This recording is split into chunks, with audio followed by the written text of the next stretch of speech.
বাজার থেকে আজকে নিয়ে এসেছিল লাল শাক। আর আমি সাথে কি করলাম জানো, আশেপাশে যত ছোটখাটো শাক হয়েছে অল্প অল্প করে সেগুলো জড়িয়ে নিয়ে একটা মিশালি শাক বানিয়ে নিলাম। তার আগে দেখো কিছুটা শুকনো লঙ্কা ভেজে নামিয়ে নিলাম।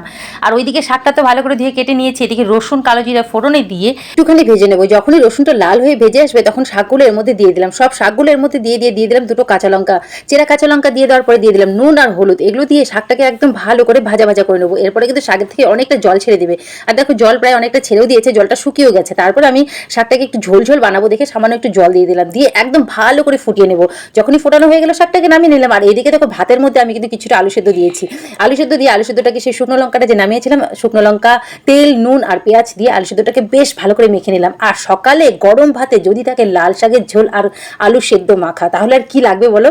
আর তো কিছুই লাগবে না। আমার তো এটা দিয়ে বেশ ভালো লাগে খেতে। সেই জন্য তো আমি দেরি না করে চটপট ভাত নিয়ে বসে পড়লাম। আমার মতো তোমরাও কারা কারা এরকম করে আলু ভর্তা আর শাকের ঝোল দিয়ে খেতে ভালোবাসো? গরম ভাতে কিন্তু হেভি লাগে বন্ধুরা। তো চলো আর বকবক না করে তোমাদেরকে জানাচ্ছি টাটা, বাই বাই।